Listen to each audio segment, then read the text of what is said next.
rimwe na rimwe usanga abantu bagiye kujya mu rukundo cyangwa se abantu bari gupanga gahunda yo kuzashakana ngo umwe abe umugabo undi abe umugore, hari igihe usanga umwe ahisemo amahitamo mabi ugasanga uwo muntu ahoza arira cyangwa se azahora arira ubuzima bwe bwose. Rero ngiye kukwereka ibintu ugomba kwirinda mbere yo kujya muri mariage cyangwa se mbere yo gushakana n'umugabo wawe cyangwa se n'umugore wawe. Hari igihe usanga ugiye mu rugo wagwitaga ibyishimo ahubwo ugasanga ni rwa rugo rw'ingumi n'imigeri, aho usanga umwe wazagira undi mapengu bitewe no kumukuramo amenyo bitewe no kurwana.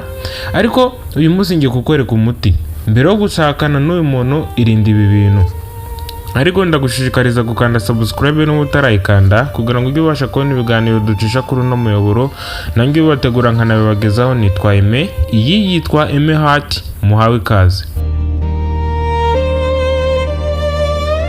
Ikintu cya mbere uzirinda mbere ya mariage, irinde kumwima umwanya. Igihe utarashakana n'umugabo cyangwa se n'umugore wawe mukiri abasheri n'abashushu, gerageza ujye umuha umwanya. Igihe cyose umuha umwanya nyine bituma akugirira icyizere, kuko hari igihe umwe mu mwanya akavuga uti, hari abantu batekereza ibintu bigiye bitandukanye. Hari igihe uri mu kazi rimwe na rimwe, ariko hari igihe shero waba wagira ngo mugire ibyo muganira ukamubwira uti ntuhari, nta mwanya ufite. Aho ngaho ahita kubonamo umuntu utari kumuha agaciro, kandi aho kimwe mu bintu bishimisha umugabo ni ukuba wamuhaye agaciro ndetse n'icyubahiro. Rero igihe cyose utari kumuha umwanya ngo muganire wamuhaye ako gaciro ndetse n'icyubahiro, aho ngaho ahita abona ko urugo rwanyu rwazaba rwa rugo rudakomeye, aho usanga umwe atubaha undi cyangwa se urugo rwanyu ugasanga ni rwa rugo rw'ingumi n'imigeri nk'uko nari mbivuze. Ikintu cya kabiri uzirinda ni ukugabanya agasuzuguro. Agasuzuguro ni kimwe mu bintu bisenya ingo nyinshi, aho usanga umwe n'urugero umugore afite agasuzuguro ariko ugasanga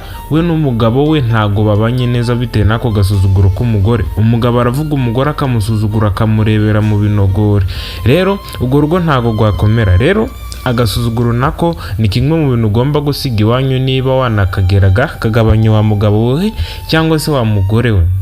Ndavuga mwe mukira abasore n'inkumi, mugomba kwirinda agasuzuguro, kuko igihe cyose usuzugura, wenda ushaka kudasuzugura umugabo wawe cyangwa se uwo mugore wawe muri teganya kuzashakana, ahubwo ugasuzugura abo ku ruhande. Rero abo bo ku ruhande nibo baguha amanota, kuko hari igihe usanga uri wa muntu udashobotse. Rero igihe cyose uri wa muntu udashobotse usuzugura, bizatuma n'umugabo mushakanye nyine rimwe na rimwe akutakukwizera cyangwa se n'urugo rwanyu rukaba ari rwa rugo rw'ingumi n'imigeri. Rero gerageza wirinda agasuzuguro, sinkubwiye ngo ukagabanya ahubwo kirinde, kuko bizatuma urugo rwawe rukomera ndetse unabyara abana beza, urugo rwanyu yaba ari rwa rugo rw'intangarugero mu ngo nziza. Ikintu cya gatatu uzirinda, irinde kumwereka ko ntacyo ushobora gukora. Mwereke ko ibintu byose ubishoboye, ahubwo umwereke ko hari ibyo utazi. Icyo nicyo cya mbere. Wowe igihe cyose wereka umuntu ko ntacyo ushoboye, rimwe na rimwe akubona nyine nk'ikigwari, rimwe na rimwe akakubona nk'umunebwe, kuko ntabwo uba wagerageje. Niba ikintu kinakunaniye utanagishoboye, gerageza ahubwo bikunanire wagerageje.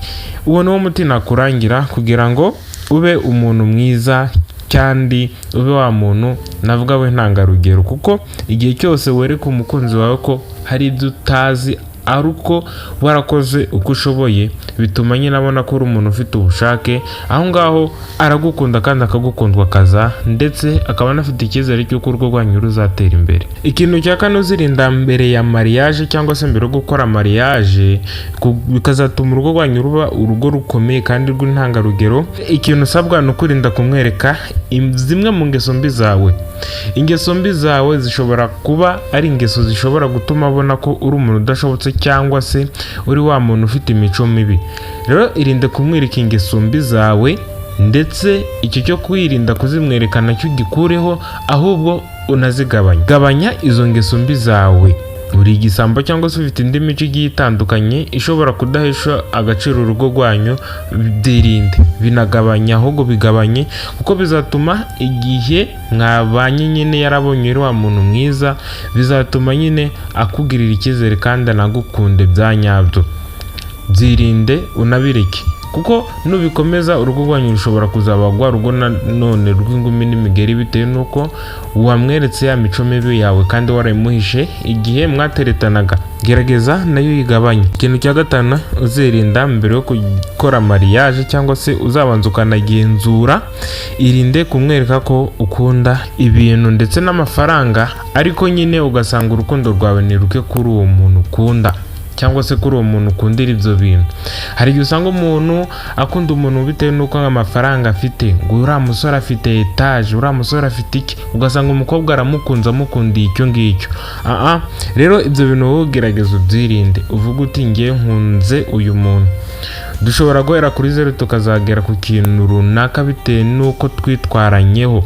Igihe cyose witwara ku muntu umwereka imico yawe myiza, umwereka buri kimwe cyose, akabona muzahuza mugashakana murafashanya. Ariko igihe cyose ukuze umuntu umukurikira amafaranga yo yashize ewana, uhita utamayibo ukigendera kuko icyo waramukunde kiba cyashize. Rero gerageza niba uri n'umusore ntushake kuratira umukobwa ko ufite amafaranga, ahubwo wowe gerageze ushaka uburyo ki umwereka ko nyine uri kumwereka urukundo, ureke kumuratira amafaranga. Nawe mukobwa we irinde kumwereka ko ufite amafaranga kuko bishobora gutuma abona ko nyine ushaka kuyamurutisha. Rimwe na rimwe n'abababona ku ruhande bakagira ngo wenda umwakurikiranye amafaranga, umwe yakurikiyeho undi amafaranga cyangwa se umwe asa nk'uwaguze undi. Ibyo bintu wabyirinda aho kugira ngo urugo rwanyu ruzaba ari rwa rugo rw'amarira. Ikindi kintu uzirinda, gabanya kuryoshya kandi wite kuri ejo hazaza hawe. Hari igihe usanga nk'umukobwa amafaranga ye wayamarira mu kwisukisha, mu kudodesha imyenda igezweho, mu kugura imyenda igezweho, mu gukoresha inzara ndetse n'ibindi bintu bigiye bitandukanye, ugasanga ariko iterambere rye ntaryo. Ugasanga umukobwa ahembwa ibihumbi 100 n'urugero ku kwezi, ariko ugasanga ukwezi gushira yose yayamariye muri salo ndetse naho bagurira imyenda. Uwo mukobwa rero ntago aba afite iterambere, ndetse n'umusore nawe ugasanga ubuzima bwe bumara ajya kugura, sinavuga kugura inda, ahubwo ugasanga we ahora n'abakobwa bari ku mazi, bari hehe runaka, bari kujya ku mafaranga. Rero uwo muntu wamwirinda aho kugira ngo uzasazire mu marira cyangwa se urukundo rwanyu ruzabe urukundo rutameze neza, rwa rukundo rw'amarira gusa.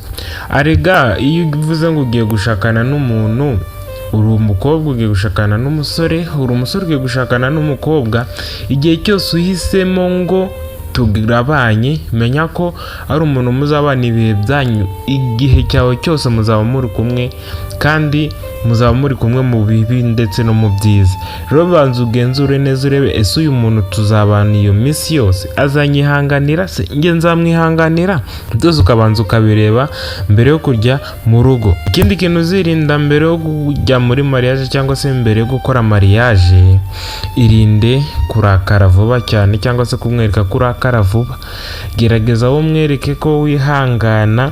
Arega umuntu utihangana ntawakwemera kugushaka. Niba uri umukobwa cyangwa se niba uri umusore, nta mukobwa wakwemera kuza kugushaka cyangwa se kuza ngo mubane abona ko uri wa muntu urakara vuba, cyangwa se abandi bavuga ngo uvoma hafi. Rero igihe cyose urakara vuba, menya ko ibyo ngibyo bishobora kukwicira isoko. Navuga ko ari nk'isoko kuko umuntu urakara vuba no mu rugo mwajya mushwana, kuko urugo ruba rusaba kwihanganira buri kimwe cyose. Hari ikintu kiba cyakagombye kukubaza ukagwana, ariko ukirinda kurakara, kuko igihe urakaye bishobora kuzamura umujinya ugasanga muranarwanye.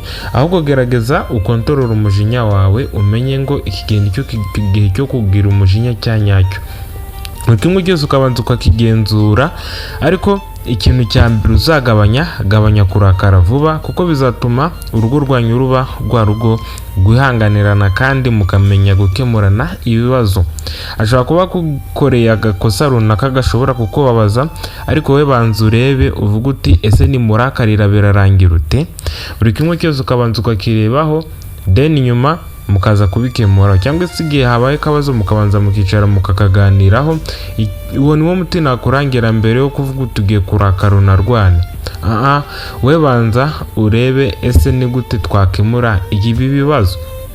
Ikindi kandi irinde kugendera mu ikigare cy'inshuti mbi, za nshuti zinywa inzoga zigasinda zikandagara, za nshuti zijya mu ndaya, za nshuti usanga zikunda amaraha. Izo nshuti wazireka niba ugiye kujya muri mariage cyangwa se ugiye gukora mariage, kuko ibyo bintu bishobora gutuma urukundo rwanyu rudakomera bitewe n'ikigare ugenderamo. Cya kigare gishobora kuba kikuryana mu ngeso mbi, ahantu hashobora gutuma utakarizwa icyizere na rubanda. Icyo kigare ushatse wakireka. Ikindi kandi irinde kwibagirwa gusenga Imana. Nyaboneka ukeneye gutera imbere, ukeneye kugera hejuru hakomeye cyane mu rukundo, ukagira umugore mwiza, ukagira ibintu byinshi byiza kandi bishimwa n'abantu bose, ukagira imico myiza, ariko wabuze Imana. Gerageza ushake Imana, niyo byose muri byose, nzi ko izabigufashamo. Ibi byose tuvuze bigera ku 10, niwibagirwamo ikintu cyitwa gusenga Imana, ndakurahiye uzaba werashe mu kirenge. Banza ushake Imana, ibindi byo nzi ko izabigukemurira kandi ni vuba ahangaha. Ushobora kuba warugeze kuri uno munota ariko ukaba utarakanda subscribe. Ndagushishikariza gukanda subscribe kugira ngo ujye ubasha kubona ibiganiro tugeza kuri uno muyoboro, nanjye ubategurira nkanabibagezaho. Nitwa Aime, mwakoze kureba iyi video.